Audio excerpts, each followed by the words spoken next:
kwentong ito ay hango sa totoong pangyayari. Karnasang padala ito ni Victor sa isang malayo at liblib na pook ng isang probinsya sa Bisaya. Doon ay may naninirahang isang pamilya. Binubuo ito ng isang matandang lalaki na nasa edad 90 anyos, isang babae na 35 anyos at isang binatilyo na 15 anyos. Dito nila mas piniling manirahan sapagkat malayo ito sa ingay at kaguluhang kanilang pilit na tinatakasan. Sa kanilang napiling lugar ay tahimik. Hindi rin nila problema ang pagkukunan ng kanilang makakain, sapagkat sagana sa gulay at prutas ang nasabing tagong kagubatang iyon. Lalo na at napakasipag magtanim ng matandang lalaki na si Lolo Mario ng iba't ibang klase ng gulay at bungang kahoy. Magsasampung taon na rin sila simula nung sila ay nanirahan at lumipat sa lugar na yon.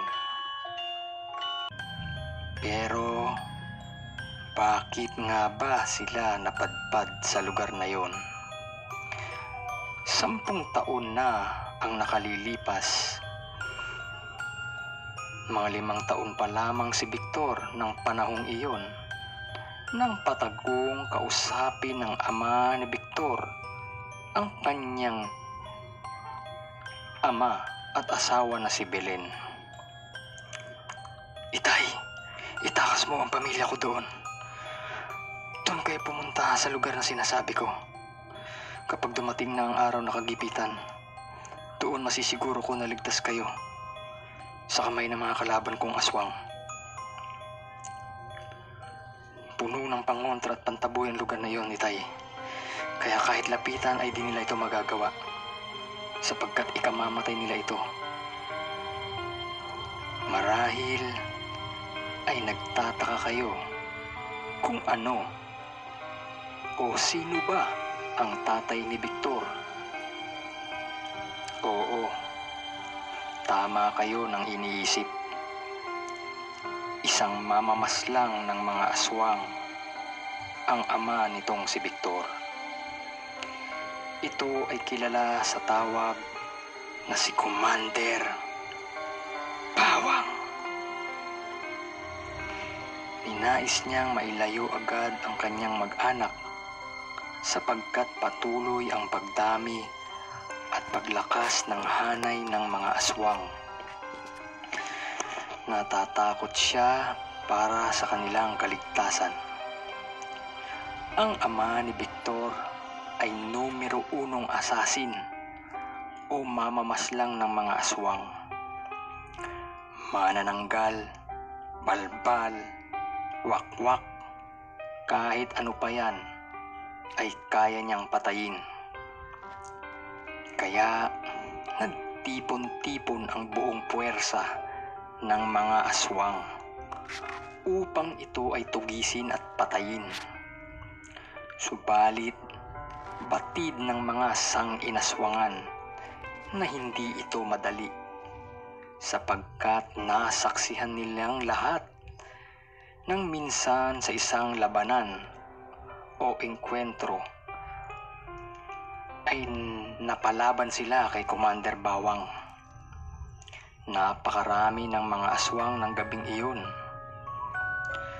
Nasukol na nila si Miguel, ang kilala sa bansag na Commander Bawang at aswang killer ng bayan ng San Marcelino.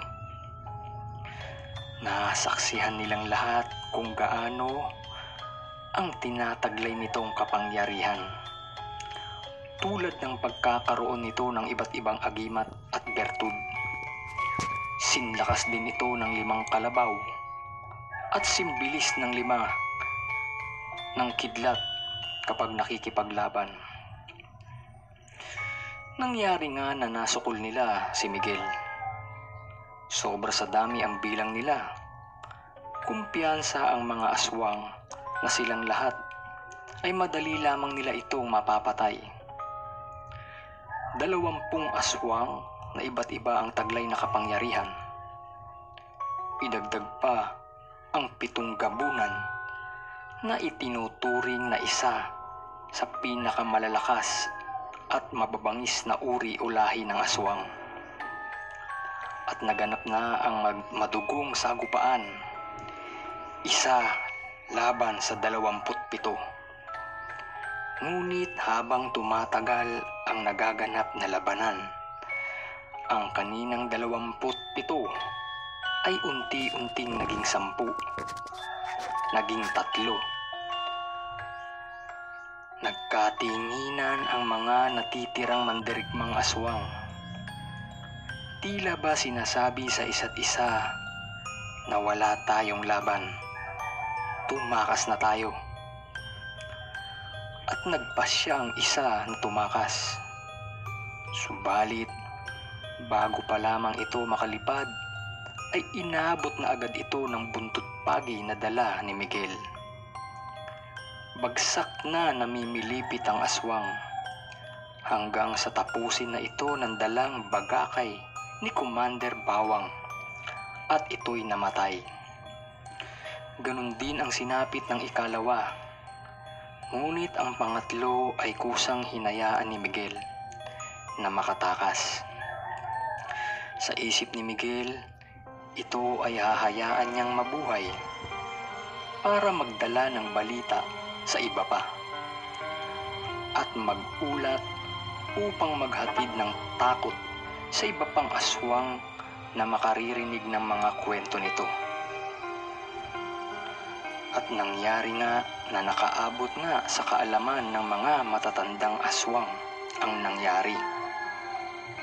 Nalaman nila na ang tinatawag na Commander Bawang ay may lakas na taglay pisikal na tulad ng 5 kalabaw, at kung sa pagkilos ito naman ay wangis ng kidlat sa bilis. Kaya sila ay nag-usap-usap ang buong kinatawan upang mag-isip ng magandang balak kung papaano nila ito magagapi at mapapatay. May nagmungkahi na bakit hindi natin dakpin ang pamilya ng Commander Bawang na yan. Gamitin natin yun para siya ay mahuli natin. Subalit, si Miguel, aka Commander Bawang, ay advance mag-isip. Kaya naunahan sila nito na maitakas at maitago ang kanyang buong mag-anak. At iyon ang dahilan kung bakit si Victor, ang lolo niya at ang nanay niya ay naroroon sa liblib at pinakasulok na bahagi ng probinsyang iyon. Yun nga ang dahilan ng pagkakapadpad ng pamilya ni Victor sa nasabing tagong lugar na yun. Dati kasing pamayanan iyon ng mga sinaunang babaylan, kaya ganun na lamang kalakas ang kapangyarihang lumulukob sa lugar nila. Animoy mayroong itong di nakikitang harang na nakapalibot sa buong lugar. Sa dami ng mga mungkahi at suhestyon kung papaano aatakihin ang pamilya ni Commander Bawang, ay may isang nakapagbigay ng magandang ideya sa kapulungan ng mga aswang. Ganito ang naging kanilang mga plano. Ang balak nila ay magmamatsyag sa mag-anak sa daang palabas ng kanilang pinagtataguan. At dahil hindi sila makalapit o makapasok sa lugar kung saan ito nakatira, ito ay kanilang hihintaying kusang lumabas.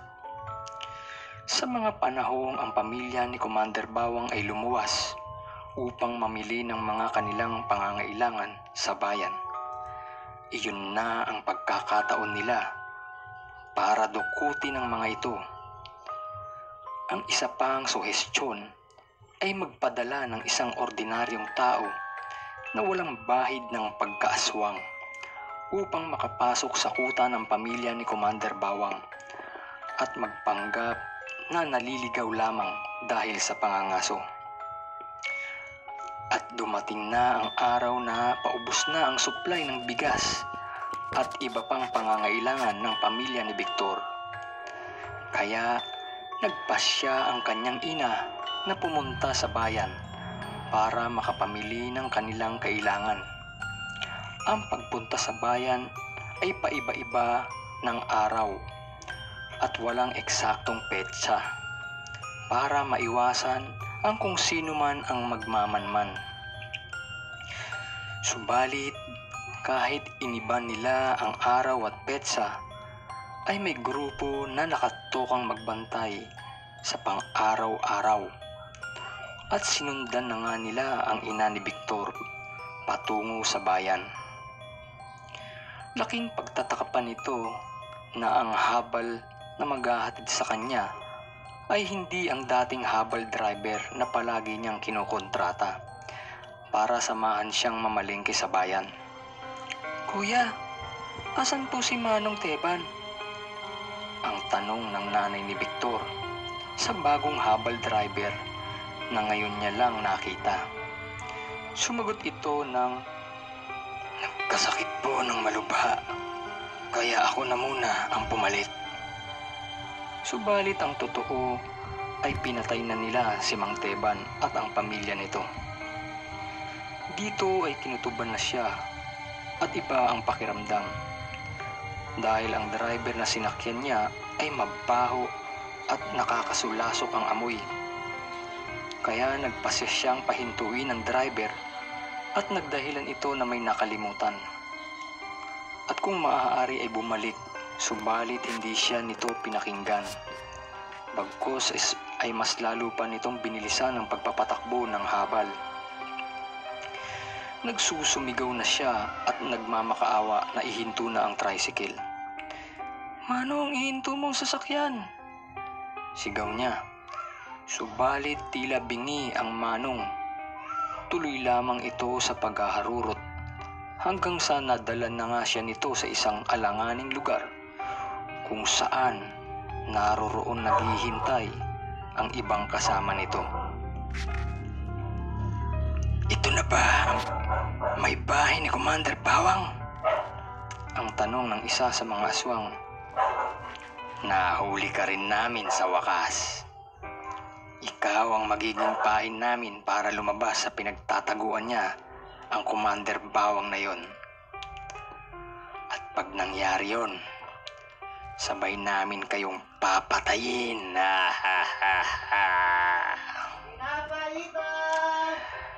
Magtatakip silim na ay wala pa rin ang kanyang manugang na ina ni Victor. Nag-aalala na ng gusto si Lolo Mario sa kung ano ang nangyari dito. Hindi naman ito inaabot ng ganito dati. Noon naman ay wala pang alas 4 ay nakauwi na ito. Dahil batid nitong hindi siya dapat na magpaabot ng dilim sa labas ng kanilang lugar. "Lolo, bakit wala pa po si Inay?" ang tanong ni Victor. "Dapat yata, Lolo, sinamahan ko na lang si Inay sa pagluwas para mas madali siya makabalik." Wala sa hinagap nilang maglolo na ang ina ni Victor ay nasa panganib. Meron pa po tayong ikalawang kwento. Abangan po ninyo. Maraming salamat.